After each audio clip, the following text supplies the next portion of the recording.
The Birds by Daphne du Maurier. On December the 3rd, the wind changed overnight, and it was winter. Until then, the autumn had been mellow, soft. The leaves had lingered on the trees golden red, and the hedgerows were still green. The earth was rich where the plow had turned it. Nat Hocken, because of a wartime disability, had a pension and did not work full-time at the farm. He worked 3 days a week, and they gave him the lighter jobs: hedging, thatching, repairs to the farm buildings. Although he was married with children, his was a solitary disposition. He liked best to work alone. It pleased him when he was given a bank to build up or a gate to mend at the far end of the peninsula, where the sea surrounded the farmland on either side. Then, at midday, he would pause and eat the pasty that his wife had baked for him, and sitting on the cliff's edge, would watch the birds. Autumn was best for this, better than spring. In spring, the birds flew inland, purposeful, intent. They knew where they were bound. The rhythm and ritual of their life brooked no delay. In autumn, those that had not migrated overseas but remained to pass the winter were caught up in the same driving urge, but because migration was denied them, followed a pattern of their own. Great flocks of them came to the peninsula, restless, uneasy, spending themselves in motion, now wheeling, circling in the sky, now settling to feed on the rich new-turned soil. But even when they fed, it was as though they did so without hunger, without desire. Restlessness drove them to the skies again. Black and white, jackdaw and gull, mingled in strange partnership, seeking some sort of liberation, never satisfied, never still. Flocks of starlings, rustling like silk, flew to fresh pasture, driven by the same necessity of movement, and the smaller birds, the finches and the larks, scattered from tree to hedge as if compelled. Nat watched them, and he watched the seabirds too. Down in the bay they waited for the tide. They had more patience. Oyster catchers, redshank, sanderling, and curlew watched by the water's edge, as the slow sea sucked at the shore and then withdrew, leaving the strip of seaweed bare and the shingle churned. The seabirds raced and ran upon the beaches. Then that same impulse to flight seized upon them too. Crying, whistling, calling, they skimmed the placid sea and left the shore. Make haste, make speed, hurry and be gone. Yet where and to what purpose? The restless urge of autumn, unsatisfying, sad, had put a spell upon them, and they must flock and wheel and cry. They must spill themselves of motion before winter came. Perhaps, thought Nat, munching his pasty by the cliff's edge, a message comes to the birds in autumn, like a warning. Winter is coming. Many of them perish. And like people who, apprehensive of death before their time, drive themselves to work or folly, the birds do likewise. The birds had been more restless than ever this fall of the year, the agitation more marked because the days were still. As the tractor traced its path up and down the western hills, the figure of the farmer silhouetted on the driving seat, the whole machine and the man upon it would be lost momentarily in the great cloud of wheeling, crying birds. There were many more than usual. Nat was sure of this. Always in autumn they followed the plow, but not in great flocks like these, nor with such clamor. Nat remarked upon it when hedging was finished for the day. "Yes," said the farmer, "there are more birds about than usual. I've noticed it too, and daring some of them taking no notice of the tractor.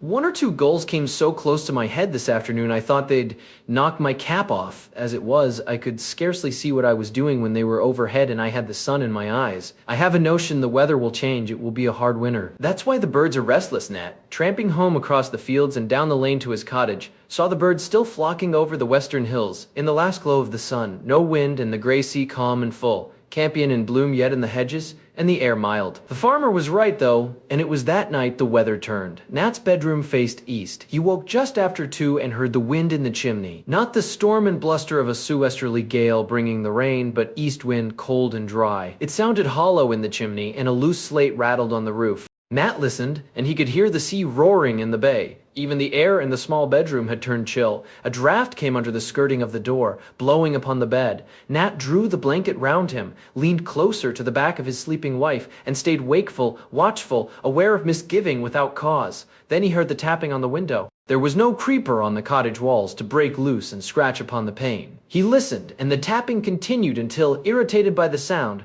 Nat got out of bed and went to the window. He opened it, and as he did so, something brushed his hand, jabbing at his knuckles, grazing the skin. Then he saw the flutter of the wings, and it was gone. Over the roof behind the cottage, it was a bird. What kind of bird he could not tell. The wind must have driven it to shelter on the sill. He shut the window and went back to bed, but, feeling his knuckles wet, put his mouth to the scratch. The bird had drawn blood. Frightened, he supposed, and bewildered, the bird seeking shelter had stabbed at him in the darkness. Once more he settled himself to sleep. Presently the tapping came again, this time more forceful, more insistent, and now his wife woke at the sound and turning in the bed said to him, "See to the window, Nat, it's rattling." "I've already seen to it," he told her. "There's some bird there trying to get in. Can't you hear the wind?" It's blowing from the east, driving the birds to shelter. Send them away, she said. I can't sleep with that noise. He went to the window for the second time, and now when he opened it, there was not one bird upon the sill, but half a dozen.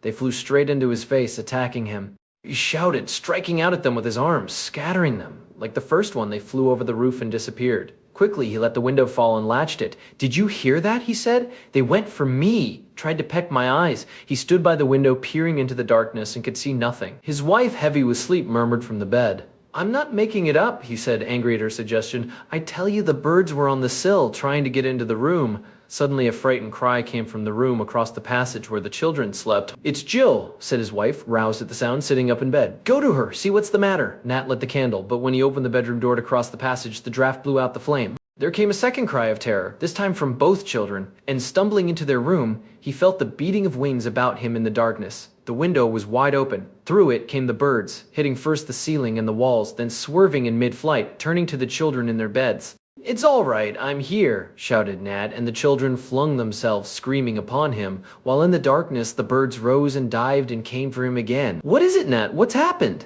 His wife called from the further bedroom, and swiftly he pushed the children through the door to the passage and shut it upon them, so that he was alone now in their bedroom with the birds. He seized a blanket from the nearest bed, and using it as a weapon, flung it to right and left about him in the air. He felt the thud of bodies, heard the fluttering of wings, but they were not yet defeated, for again and again they returned to the assault, jabbing his hands, his head, the little stabbing beaks sharp as pointed forks.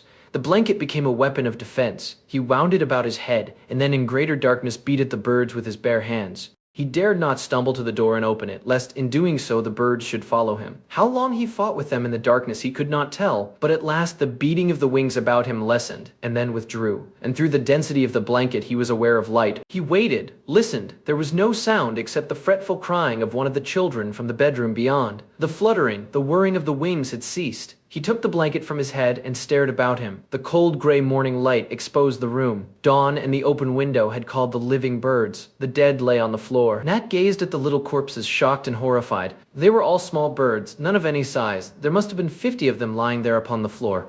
There were robins, finches, sparrows, blue tits, larks, and bramblings, birds that by nature's law kept to their own flock and their own territory, and now joining one with another in their urge for battle had destroyed themselves against the bedroom walls or in the strife had been destroyed by him. Some had lost feathers in the fight, others had blood, his blood, upon their beaks. Sickened, Nat went to the window and stared out across his patch of garden to the fields. It was bitter cold, and the ground had all the hard black look of frost. Not white frost to shine in the morning sun, but the black frost that the east wind brings. The sea, fiercer now with the turning tide, white-capped and steep, broke harshly in the bay. Of the birds there was no sign. Not a sparrow chattered in the hedge beyond the garden gate. No early missel thrush or blackbird pecked on the grass for worms. There was no sound at all but the east wind in the sea. Nat shut the window and the door of the small bedroom and went back across the passage to his own. His wife sat up in bed, one child asleep beside her, the smaller in her arms, his face bandaged. The curtains were tightly drawn across the window, the candles lit. Her face looked garish in the yellow light.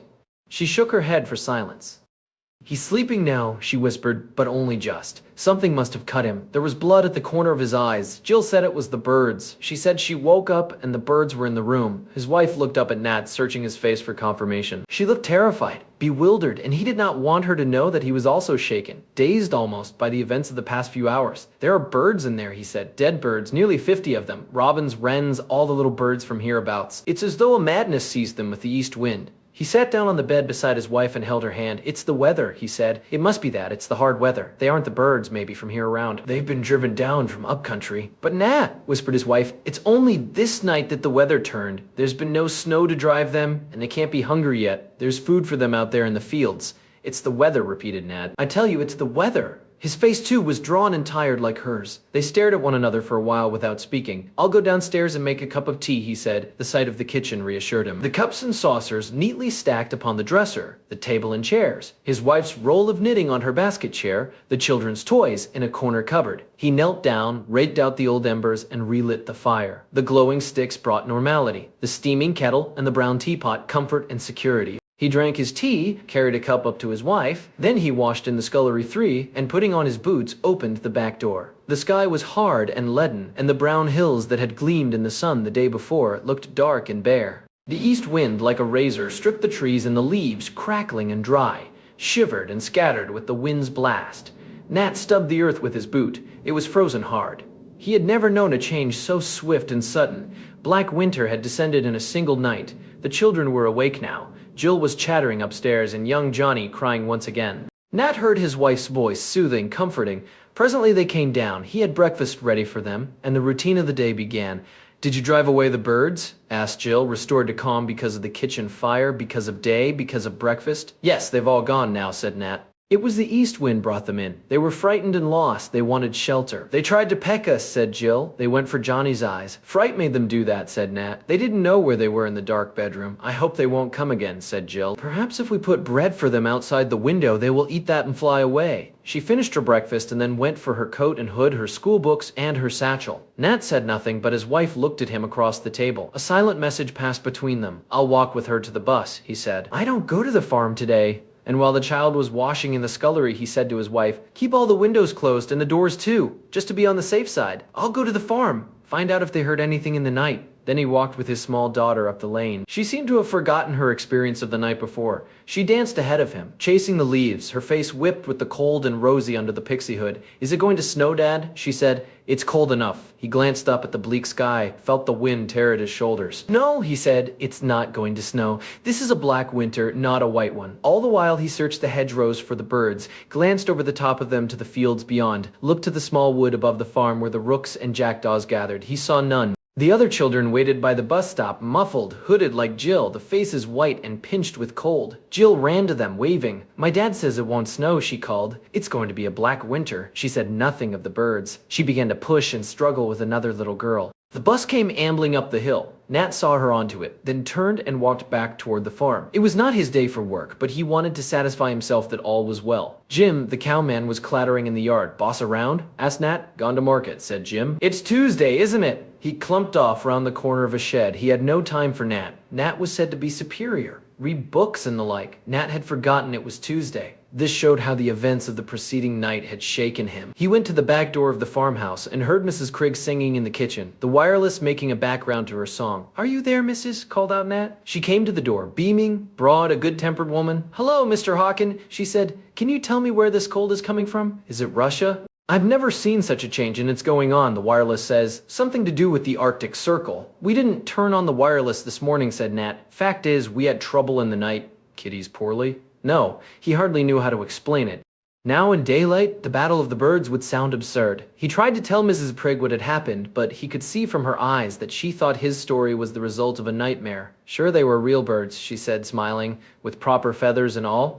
"Not the funny-shaped kind that the men see after closing hours on a Saturday night, Mrs. Trigg," he said. "There are 50 dead birds, robins, wrens, and such, lying low on the floor of the children's bedroom. They went for me. They tried to go for young Johnny's eyes." Mrs. Prigg stared at him doubtfully. "Well, there now," she answered. "I suppose the weather brought them. Once in the bedroom, they wouldn't know where they were to. Foreign birds maybe from that Arctic Circle." "No," said Nat. "They were the birds you see about here every day." "Funny thing," said Mrs. Claytrigg. "No explaining it, really. You ought to write up and ask the Guardian. They'd have some answer for it. Well, I must be getting on." She nodded, smiled, and went back into the kitchen. Nat, dissatisfied, turned to the farm gate. Had it not been for those corpses on the bedroom floor which he must now collect and bury somewhere, he would have considered the tale exaggeration too. Jim was standing by the gate. "Had any trouble with the birds?" asked Nat. "Birds? What birds? We got them up our place last night. Scores of them. Came in the children's bedroom. Quite savage they were." "Oh." It took time for anything to penetrate Jim's head. "Never heard of birds acting savage," he said at length. "They get tame like sometimes. I've seen them come to the windows for crumbs. These birds last night weren't tame." "No? Cold maybe? Hungry. You put out some crumbs?"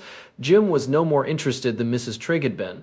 It was, Nat thought, like air raids in the war. No one down this end of the country knew what the Plymouth folk had seen and suffered. You had to endure something yourself before it touched you. He walked back along the lane and crossed the Stile 5 to his cottage. He found his wife in the kitchen with young Johnny. "See anyone?" she asked. "Mrs. Trigg and Jim," he answered. "I don't think they believe me. Anyway, nothing wrong up there." "You might take the birds away," she said. "I daren't go into the room to make the beds until you do. I'm scared." "Nothing to scare you now," said Nat. "They're dead, aren't they?" He went up with a sack and dropped the stiff bodies into it one by one. Yes, there were 50 of them all told. Just the ordinary common birds of the hedgerow, nothing as large even as a thrush. It must have been fright that made them act the way they did. Blue tits? Wrens!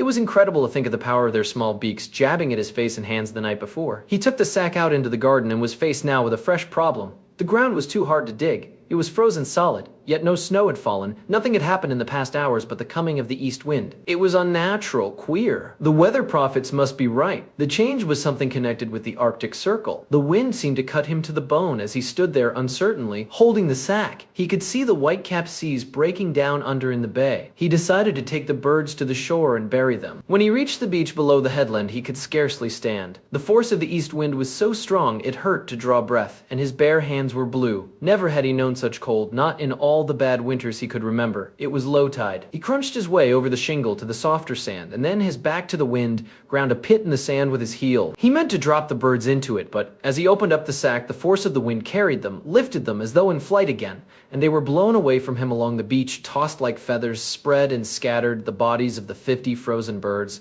There was something ugly in the sight. He did not like it. The dead birds were swept away from him by the wind. The tide will take them when it turns, he said to himself. He looked out to sea and watched the crested breakers combing green. They rose stiffly, curled, and broke again, and, because it was ebb tide, the roar was distant, more remote, lacking the sound and thunder of the flood. Then he saw them.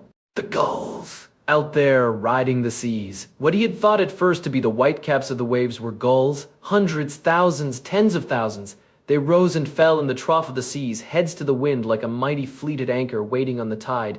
To eastward and to the west the gulls were there. They stretched as far as his eye could reach, in close formation, line upon line. Had the sea been still, they would have covered the bay like a white cloud, head to head, body packed to body. Only the east wind, whipping the sea to breakers, hid them from the shore. Nat turned and, leaving the beach, climbed the steep path home. Someone should know of this. Someone should be told. Something was happening because of the east wind and the weather that he did not understand. He wondered if he should go to the call box by the bus stop and ring up the police, yet what could they do? What could anyone do? Tens of thousands of gulls riding the sea there in the bay because of storm? Because of hunger? The police would think him mad or drunk or take the statement from him with great calm. Thank you. Yes, the matter has already been reported. The hard weather is driving the birds inland in great numbers. Nat looked about him, still no sign of any other bird. Perhaps the cold had sent them all from up country. As he drew near to the cottage, his wife came to meet him at the door. She called to him excited. Nat, she said, it's on the wireless. They've just read out a special news bulletin. I've written it down. What's on the wireless? He said. About the birds, she said. It's not only here, it's everywhere. In London, all over the country, something has happened to the birds. Together they went into the kitchen. He read the piece of paper lying on the table. Statement from the Home Office at 11 a.m. today.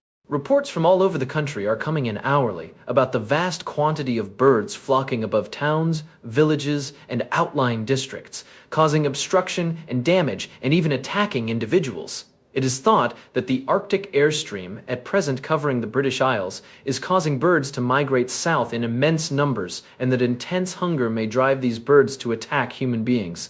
Householders are warned to see to their windows, doors, and chimneys and to take reasonable precautions for the safety of their children. A further statement will be issued later. A kind of excitement seized Nat. He looked at his wife in triumph. There you are, he said. Let's hope they'll hear that at the farm. Mrs. Trigg will know it wasn't any story. It's true. All over the country. I've been telling myself all morning there's something wrong. And just now down on the beach I looked out to sea and there are gulls, thousands of them, tens of thousands. You couldn't put a pin between their heads, and they're all out there riding on the sea waiting. What are they waiting for, Nat? She asked. He stared at her, then looked down again at the piece of paper. I don't know, he said slowly. It says here the birds are hungry. He went over to the drawer where he kept his hammer and tools. What are you going to do, Nat? See to the windows and the chimneys too, like they tell you. You think they would break in with the windows shut? Those sparrows and robins and such? Why, how could they? He did not answer. He was not thinking of the robins and the sparrows. He was thinking of the gulls. He went upstairs and worked there the rest of the morning, boarding the windows of the bedrooms, filling up the chimney bases. Good that it was his free day and he was not working at the farm.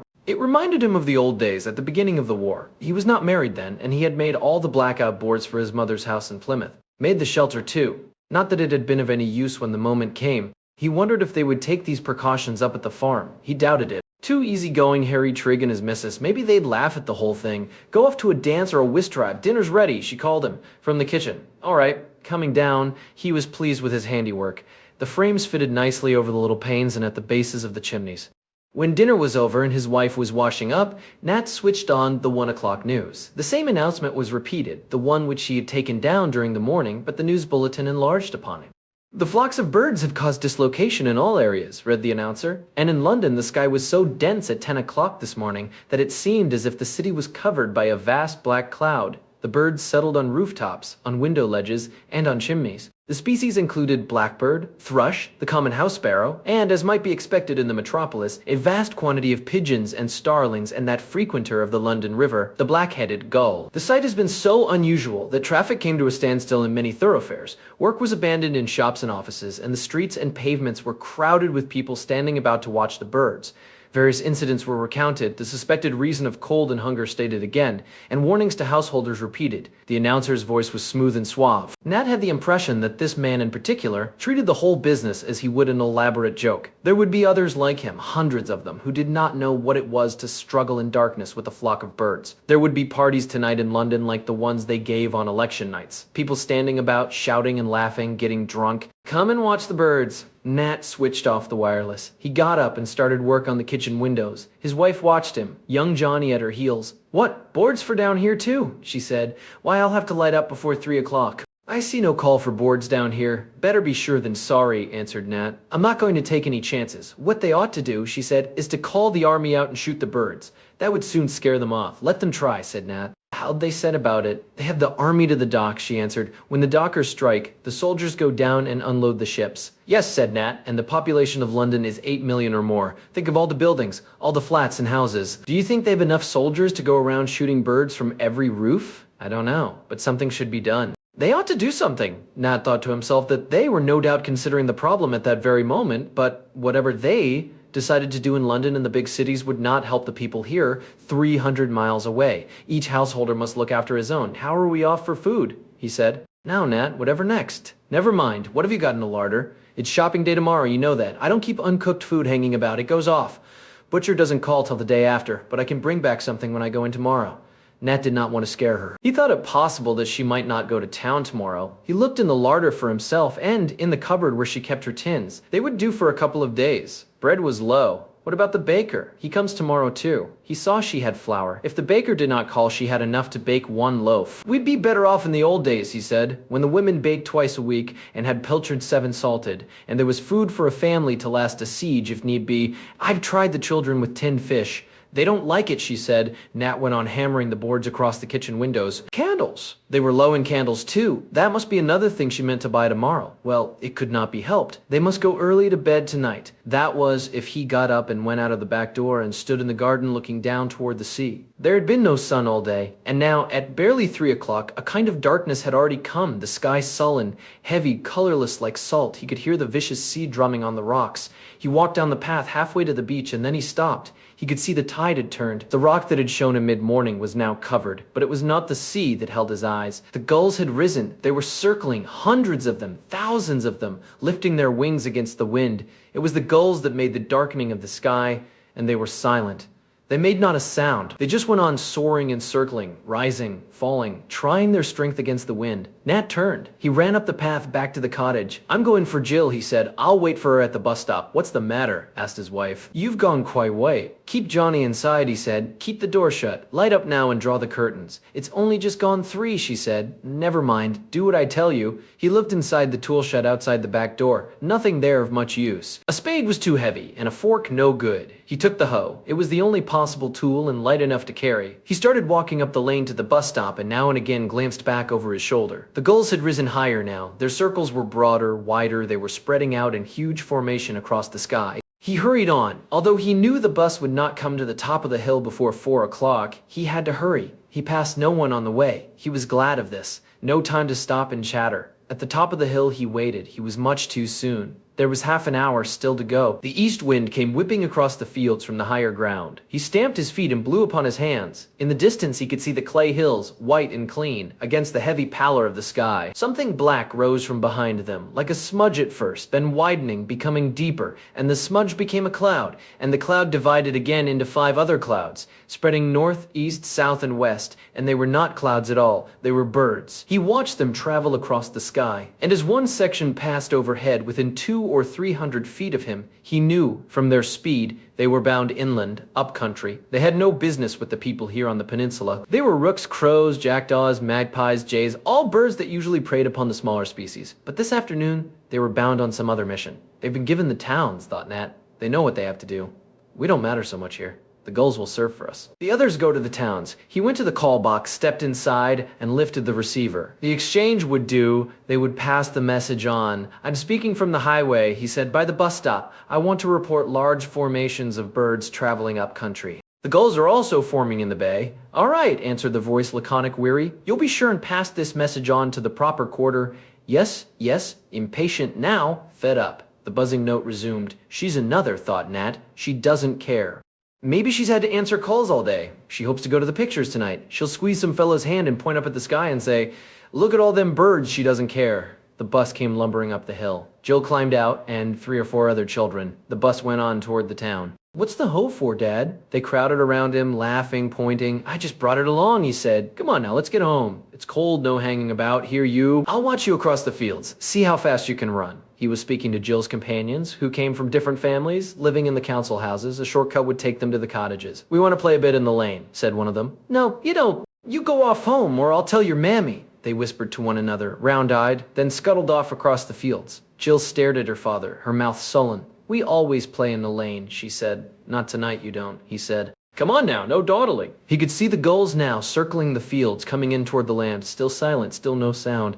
Look, Dad, look over there. Look at all the gulls. Yes, hurry now. Where are they flying to? Where are they going? Up country, I dare say. Where it's warmer. He seized her hand and dragged her after him along the lane. Don't go so fast. I can't keep up. The gulls were copying the rooks and crows. They were spreading out in formation across the sky. They headed in bands of thousands to the 4 compass points. Dad, what is it? What are the gulls doing? They were not intent upon their flight, as the crows, as the jackdaws had been. They still circled overhead. Nor did they fly so high. It was as though they waited upon some signal, as though some decision had yet to be given. The order was not clear. Do you want me to carry you, Jill? Here, come pick a back. This way he might put on speed, but he was wrong. Jill was heavy. She kept slipping, and she was crying too. His sense of urgency, of fear, had communicated itself to the child. I wish the gulls would go away. I don't like them. They're coming closer to the lane. He put her down again.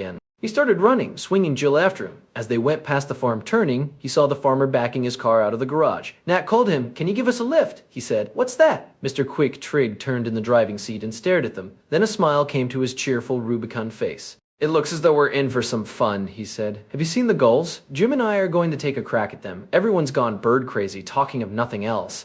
I hear you were troubled in the night. Want a gun? Nat shook his head. The small car was packed. There was just room for Jill if she crouched on top of petrol tins on the back seat. I don't want a gun, said Nat, but I'd be obliged if you'd run Jill home. She's scared of the birds. He spoke briefly. He did not want to talk in front of Jill. Okay, said the farmer. I'll take her home. Why don't you stop behind and join the shooting match? We'll make the feathers fly. Jill climbed in, and turning the car, the driver sped up the lane. Nat followed after. Trigg must be crazy. What use was a gun against a sky of birds? Now Nat was not responsible for Jill. He had time to look about him. The birds were circling still above the fields. Mostly herring gull, but the black-backed gull amongst them. Usually they kept apart. Now they were united. Some bond had brought them together. It was the black-backed gull that attacked the smaller birds and even newborn lambs, so he'd heard. He'd never seen it done. He remembered this now, though, looking above him in the sky. They were coming in toward the farm. They were circling lower in the sky, and the black-backed gulls were to the front. The black-backed gulls were leading. The farm, then, was their target. They were making for the farm. Nat increased his pace toward his own cottage.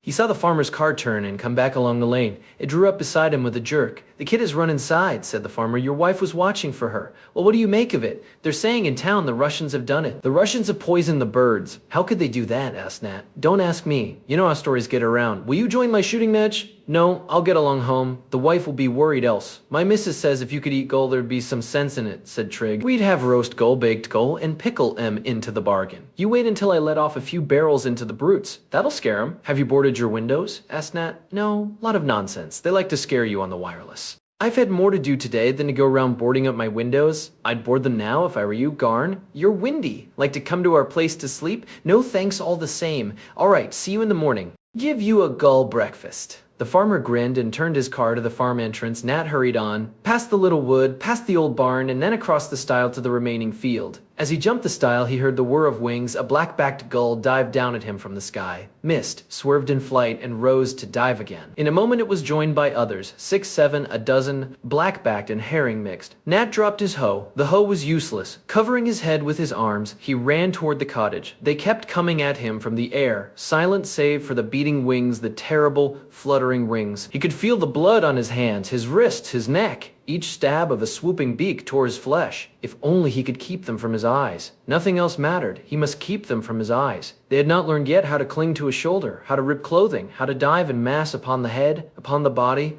But with each dive, with each attack, they became bolder, and they had no thought for themselves. When they dived low and missed, they crashed, bruised and broken, on the ground. As Nat ran, he stumbled, kicking their spent bodies in front of him. He found the door. He hammered upon it with his bleeding hands. Because of the boarded windows, no light shone. Everything was dark. "Let me in!" he shouted. "It's Nat! Let me in!" He shouted loud to make himself heard above the whir of the gull's wings. Then he saw the gannet, poised for the dive above him in the sky. The gulls circled, retired, soared, one after another, against the wind. Only the gannet remained. One single gannet above him in the sky. The wings folded suddenly to its body. It dropped like a stone. Nat screamed and the door opened. He stumbled across the threshold, and his wife threw her weight against the door. They heard the thud of the gannet as it fell. His wife dressed his wounds. They were not deep. The backs of his hands had suffered most, and his wrists. Had he not worn a cap, they would have reached his head. As to the gannet could have split his skull. The children were crying, of course. They had seen the blood on their father's hands. "It's all right now," he told them. "I'm not hurt. Just a few scratches. You play with Johnny, Jill. Mammy will wash these cuts." He half shut the door to the scullery so that they could not see. His wife was ashen. She began running water from the sink. "I saw them overhead," she whispered. "They began collecting just as Jill ran in with Mr. Trigg." I shut the door fast and it jammed. "That's why I couldn't open it at once when you came. Thank God they waited for me," he said. "Jill would have fallen at once.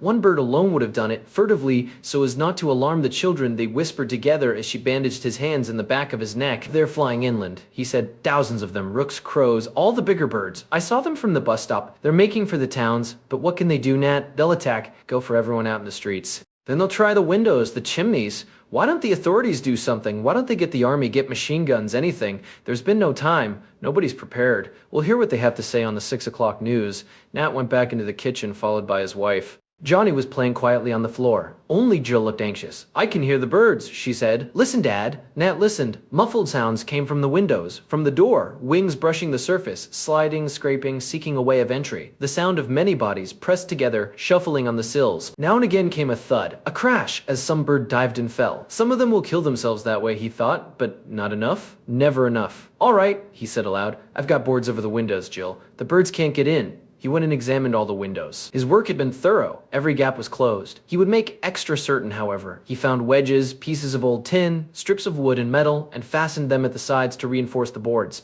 His hammering helped to deafen the sound of the birds, the shuffling, the tapping, and more ominous. He did not want his wife or the children to hear it. The splinter of cracked glass. "Turn on the wireless," he said. "Let's have the wireless." This would drown the sound also. He went upstairs to the bedrooms and reinforced the windows there. Now he could hear the birds on the roof, the scraping of claws, a sliding, jostling sound. He decided they must sleep in the kitchen, keep up the fire, bring down the mattresses, and lay them out on the floor. He was afraid of the bedroom chimneys. The boards he had placed at the chimney bases might give way. In the kitchen they would be safe because of the fire. He would have to make a joke of it, pretend to the children they were playing at camp. If the worst happened and the birds forced an entry down the bedroom chimneys, it would be hours, days perhaps, before they could break down the doors. The birds would be imprisoned in the bedrooms. They could do no harm there. Crowded together, they would stifle and die. He began to bring the mattresses downstairs. At the sight of them, his wife's eyes widened in apprehension. She thought the birds had already broken in upstairs. "All right," he said cheerfully. "We'll all sleep together in the kitchen tonight, more cozy here by the fire. Then we shan't be worried by those silly old birds tapping at the windows."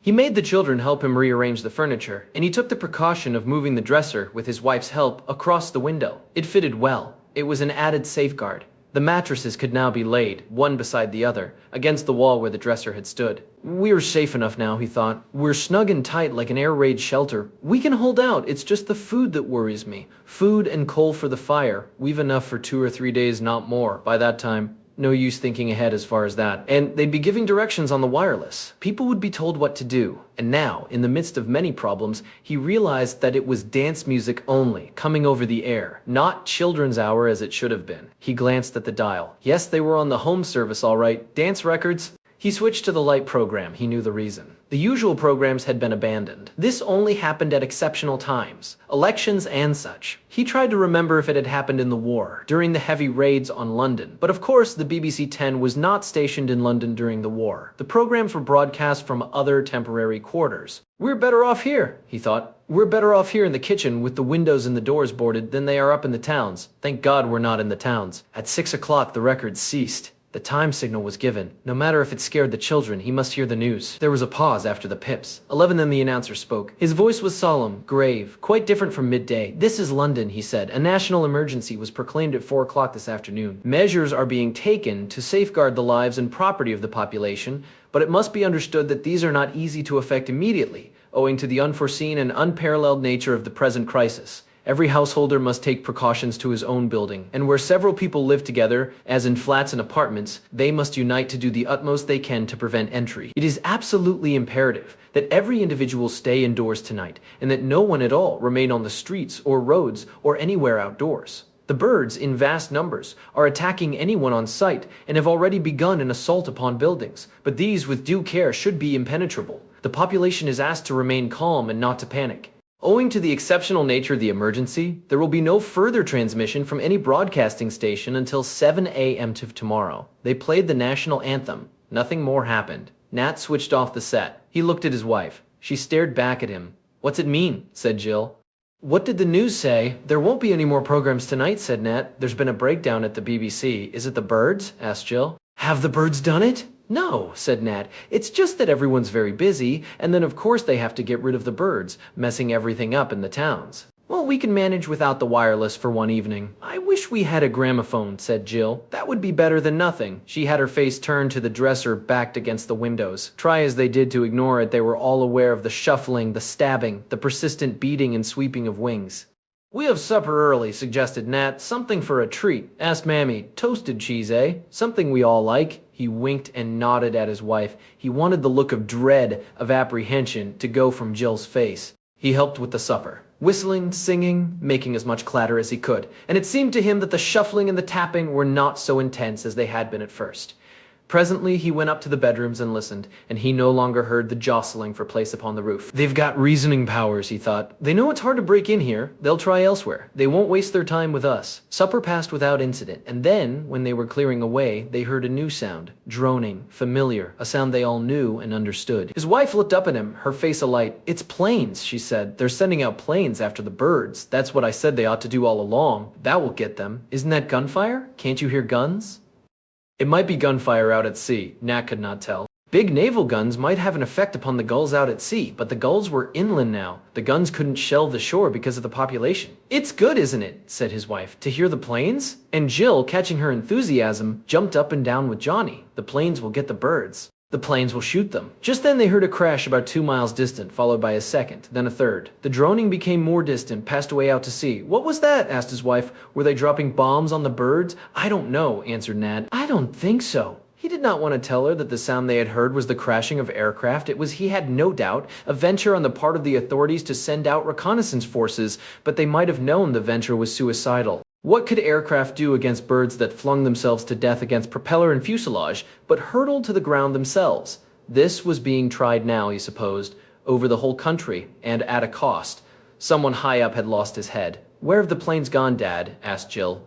Back to base, he said. Come on now, time to tuck down for bed. It kept his wife occupied, undressing the children before the fire, seeing to the bedding, one thing and another, while he went round the cottage again, making sure that nothing had worked loose. There was no further drone of aircraft, and the naval guns had ceased. Waste of life and effort, Nat said to himself. We can't destroy enough of them that way. Cost too heavy. There's always gas. Maybe they'll try spraying with gas, mustard gas. We'll be warned first, of course, if they do. There's one thing. The best brains of the country will be onto it tonight. Somehow the thought reassured him. He had a picture of scientists, naturalists, technicians, and all those chaps they called the backroom boys summoned to a council. They'd be working on the problem now. This was not a job for the government, for the chiefs of staff. They would merely carry out the orders of the scientist. They'll have to be ruthless, he thought. Where the trouble's worse, they'll have to risk more lives if they use gas. All the livestock, too, and the soil, all contaminated. As long as everyone doesn't panic, that's the trouble. People panicking, losing their heads, the BBC was right to warn us of that.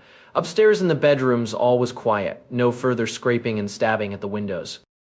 A lull in battle, forces regrouping. Wasn't that what they called it in the old wartime bulletins? The wind hadn't dropped though. He could still hear it roaring in the chimneys, and the sea breaking down on the shore. Then he remembered the tide. The tide would be on the turn. Maybe the lull in battle was because of the tide. There was some law the birds obeyed, and it was all to do with the east wind and the tide. He glanced at his watch. Nearly 8 o'clock. It must have gone high water an hour ago. That explained the lull. The birds attacked with the flood tide. It might not work that way inland, upcountry, but it seemed as if it was so this way on the coast. He reckoned the time limit in his head. They had 6 hours to go without attack. When the tide turned again around 1:20 in the morning, the birds would come back. There were 2 things he could do. The first to rest, with his wife and the children, and all of them snatch what sleep they could, until the small hours. The second to go out, see how they were faring at the farm, see if the telephone was still working there, so that they might get news from the exchange. He called softly to his wife, who had just settled the children. She came halfway up the stairs and he whispered to her, "You're not to go," she said at once. "You're not to go and leave me alone with the children. I can't stand it." Her voice rose hysterically. He hushed her, calmed her. "All right," he said. "All right, I'll wait till morning. And we'll get the wireless bulletin then too, at 7. But in the morning, when the tide ebbs again, I'll try for the farm, and they may let us have bread and potatoes and milk too." His mind was busy again, planning against emergency. They would not have milked, of course, this evening. The cows would be standing by the gate, waiting in the yard with the household inside, battened behind boards as they were here at the cottage. That is, if they had time to take precautions. He thought of the farmer Trigg smiling at him from the car. There would have been no shooting party, not tonight. The children were asleep. His wife, still clothed, was sitting on her mattress. She watched him, her eyes nervous. "What are you going to do?" she whispered. He shook his head for silence. Softly, stealthily, he opened the back door and looked outside. It was pitch dark. The wind was blowing harder than ever, coming in steady gusts, icy from the sea. He kicked at the step outside the door. It was heaped with birds. There were dead birds everywhere, under the windows, against the walls. These were the suicides, the divers, the ones with broken necks. Wherever he looked, he saw dead birds. No trace of the living. The living had flown seaward, with the turn of the tide.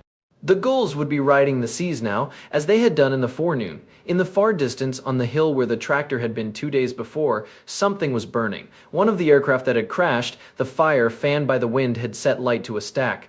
He looked at the bodies of the birds, and he had a notion that if he heaped them, one upon the other, on the windowsills they would make added protection for the next attack. Not much, perhaps, but something. The bodies would have to be clawed at, pecked, and dragged aside before the living birds could gain purchase on the sills and attack the panes. He set to work in the darkness. It was queer. He hated touching them. The bodies were still warm and bloody. The blood matted their feathers. He felt his stomach turn, but he went on with his work. He noticed grimly that every window pane was shattered. Only the boards had kept the birds from breaking in. He stuffed the cracked panes with the bleeding bodies of the birds. When he had finished, he went back into the cottage. He barricaded the kitchen door, made it doubly secure. He took off his bandages, sticky with the bird's blood, not with his own cuts, and put on fresh plaster. His wife had made him cocoa, and he drank it thirstily. He was very tired. "All right," he said, smiling. "Don't worry. We'll get through." He lay down on his mattress and closed his eyes. He slept at once. He dreamt uneasily because through his dreams there ran a thread of something forgotten, some piece of work neglected that he should have done, some precaution that he had known well but had not taken, and he could not put a name to it in his dreams. It was connected in some way with the burning aircraft and the stack upon the hill. He went on sleeping, though. He did not awake. It was his wife, shaking his shoulder, that awoke him finally. "They've begun," she sobbed.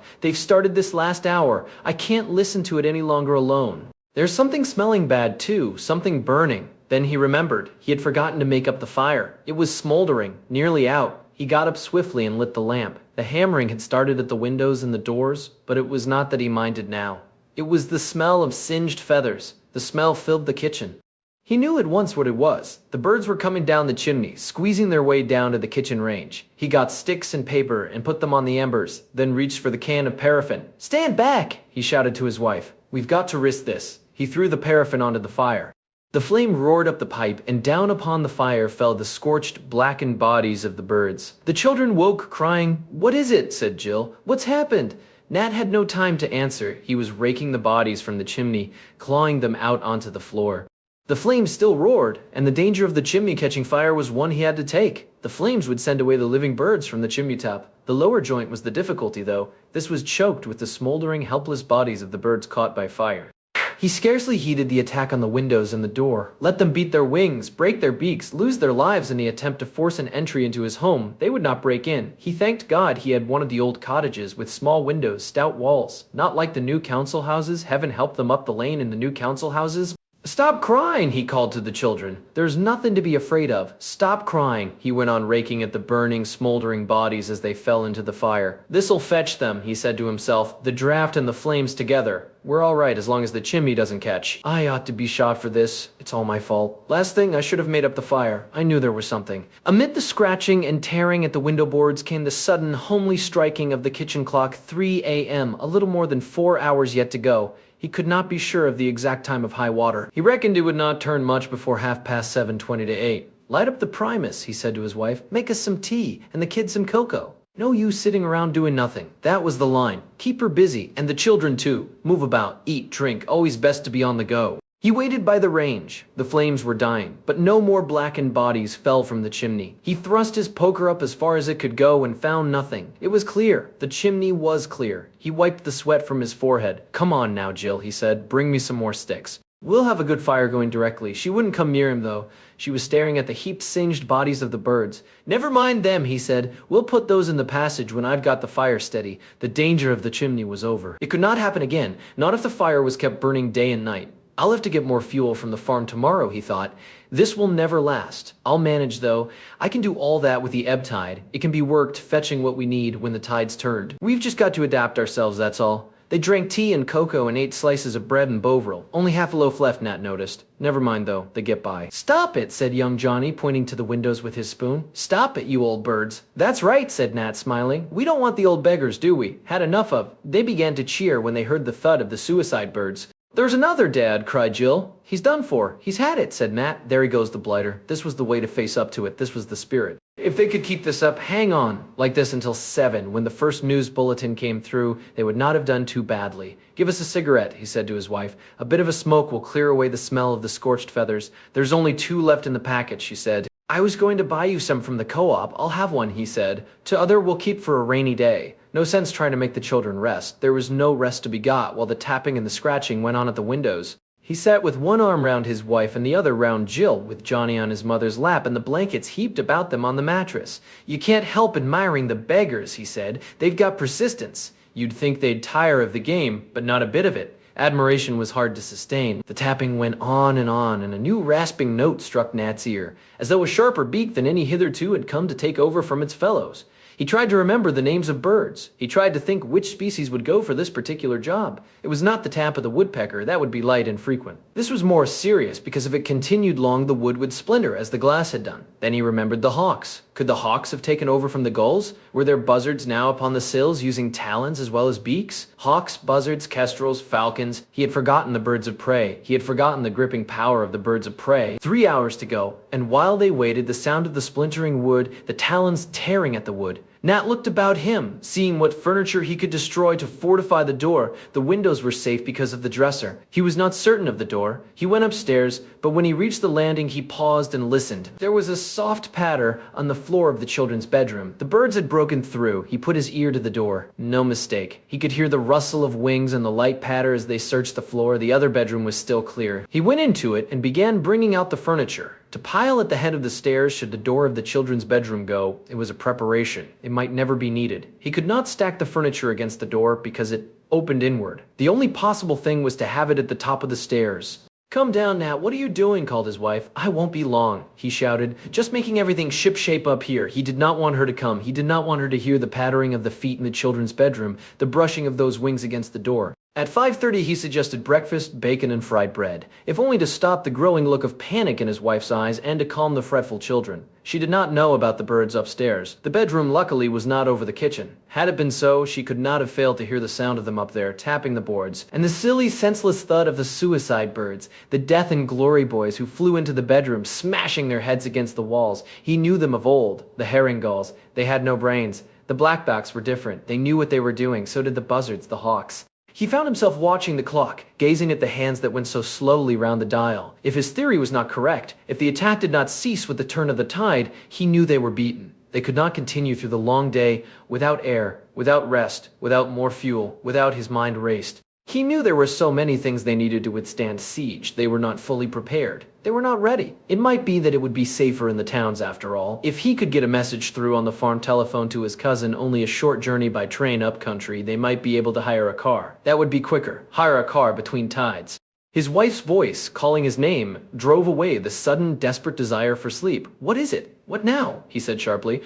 "The wireless," said his wife. "I've been watching the clock. It's nearly 7. Don't twist the knob," he said, impatient for the first time. "It's on the home where it is. They'll speak from the home." They waited. The kitchen clock struck 7. There was no sound. No chimes, no music. They waited until a quarter past, switching to the light. The result was the same. No news bulletin came through. "We've heard wrong," he said. "They won't be broadcasting until 8 o'clock. They left it switched on, and Nat thought of the battery, wondered how much power was left in it. It was generally recharged when his wife went shopping in the town. If the battery failed, they would not hear the instructions. "It's getting light," whispered his wife. "I can't see it, but I can feel it, and the birds aren't hammering so loud." She was right. The rasping, tearing sound grew fainter every moment. So did the shuffling, the jostling for place upon the step, upon the sills. The tide was on the turn. By 8 there was no sound at all, only the wind. The children, lulled at last by the stillness, fell asleep. At 8:30, Nat switched the wireless off. "What are you doing? We'll miss the news," said his wife. "There isn't going to be any news," said Nat. "We've got to depend upon ourselves." He went to the door and slowly pulled away the barricades.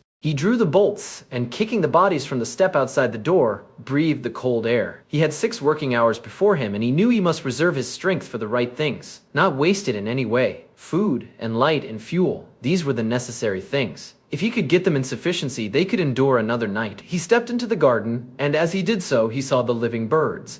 The gulls had gone to ride the sea as they had done before. They sought seafood and the buoyancy of the tide before they returned to the attack. Not so the land birds. They waited and watched. Nat saw them on the hedgerows, on the soil, crowded in the trees, outside in the field, line upon line of birds, all still, doing nothing. He went to the end of his small garden. The birds did not move. They went on watching him. "I've got to get food," said Nat to himself. "I've got to go to the farm to find food." He went back to the cottage. He saw to the windows and the doors. He went upstairs and opened the children's bedroom. It was empty, except for the dead birds on the floor. The living were out there, in the garden, in the fields. He went downstairs. "I'm going to the farm," he said. His wife clung to him. She had seen the living birds from the open door. "Take us with you," she begged. "We can't stay here alone. I'd rather die than stay here alone."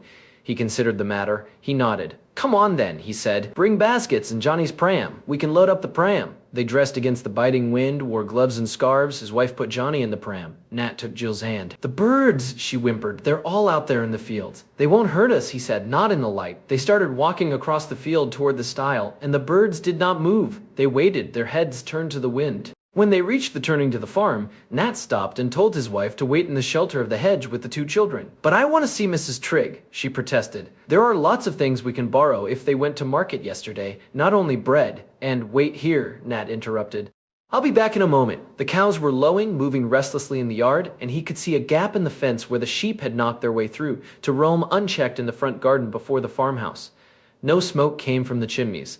He was filled with misgiving. He did not want his wife or the children to go down to the farm. "Don't jib now," said Nat harshly. "Do what I say." She withdrew with the pram into the hedge, screening herself and the children from the wind. He went down alone to the farm. He pushed his way through the herd of bellowing cows which turned this way and that, distressed, their udders full. He saw the car standing by the gate, not put away in the garage. The windows of the farmhouse were smashed. There were many dead gulls lying in the yard and around the house. The living birds perched on the group of trees behind the farm and on the roof of the house. They were quite still. They watched him. Jim's body lay in the yard. What was left of it? When the birds had finished, the cows had trampled him. His gun was beside him. The door of the house was shut and bolted, but as the windows were smashed, it was easy to lift them and climb through. Trigg's body was close to the telephone. He must have been trying to get through to the exchange when the birds came for him. The receiver was hanging loose, the instrument torn from the wall. No sign of Mrs. Trigg. She would be upstairs.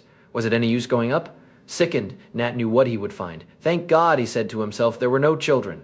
He forced himself to climb the stairs, but halfway he turned and descended again. He could see her legs protruding from the open bedroom door. Beside her were the bodies of the black-backed gulls and an umbrella broken. It's no use, thought Nat, doing anything. I've only got 5 hours less than that. The Triggs would understand. I must load up with what I can find. He tramped back to his wife and children. I'm going to fill up the car with stuff, he said. I'll put coal in it and paraffin for the Primus. We'll take it home in return for a fresh load. What about the Triggs? Asked his wife. They must have gone to friends, he said. Shall I come and help you then? No, there's a mess down there. Cows and sheep all over the place. Wait, I'll get the car. You can sit in it. Clumsily, he backed the car out of the yard and into the lane. His wife and the children could not see Jim's body from there. Stay here, he said. Never mind the pram. The pram can be fetched later. I'm gonna load the car. Her eyes watched his all the time. He believed she understood. Otherwise, she would have suggested helping him to find the bread and groceries. They made 3 journeys altogether, backward and forward between their cottage and the farm. Before he was satisfied, they had everything they needed. It was surprising. Once he started thinking how many things were necessary. Almost the most important of all was planking for the windows. He had to go round searching for timber. He wanted to renew the boards on all the windows at the cottage. Candles, paraffin, nails, tin stuff, the list was endless. Besides all that, he milked 3 of the cows. The rest, poor brutes, would have to go on bellowing. On the final journey, he drove the car to the bus stop, got out, and went to the telephone box. He waited a few minutes, jangling the receiver. No good though. The line was dead. He climbed onto a bank and looked over the countryside, but there was no sign of life at all. Nothing in the fields but the waiting, watching birds. Some of them slept. He could see the beaks tucked into the feathers. You'd think they'd be feeding, he said to himself. Not just standing in that way. Then he remembered, they were gorged with food. They had eaten their fill during the night. That was why they did not move this morning. No smoke came from the chimneys at the council houses. He thought of the children who had run across the fields the night before. I should have known, he thought. I ought to have taken them home with me. He lifted his face to the sky. It was colorless and gray. The bare trees on the landscape looked bent and blackened by the east wind. The cold did not affect the living birds waiting out there in the fields. This is the time they ought to get them, said Nat. They're a sitting target now. They must be doing this all over the country. Why don't our aircraft take off now and spray them with mustard gas? What are all our chaps doing? They must know. They must see for themselves. He went back to the car and got into the driver's seat. Go quickly past that second gate, whispered his wife. The postman's lying there. I don't want Jill to see. He accelerated. The little Morris bumped and rattled along the lane. The children shrieked with laughter. Up a down, shouted young Johnny. It was 1:45 by the time they reached the cottage. Only an hour to go. Better have cold dinner, said Nat. Hot up something for yourself and the children. Some of that soup. I've no time to eat now. I've got to unload all this stuff. He got everything inside the cottage. It could be sorted later. Give them all something to do during the long hours ahead. First he must see to the windows and the doors. He went round the cottage methodically, testing every window, every door. He climbed onto the roof also and fixed boards across every chimney except the kitchen. The cold was so intense he could hardly bear it, but the job had to be done. Now and again he would look up, searching the sky for aircraft. None came. As he worked, he cursed the inefficiency of the authorities. It's always the same, he muttered. They always let us down. Muddle from the start. No plan, no real organization, and we don't matter down here. That's what it is. The people up country have priority. They're using gas up there, no doubt, and all the aircraft. We've got to wait and take what comes. He paused. His work on the bedroom chimney finished and looked out to sea. Something was moving out there.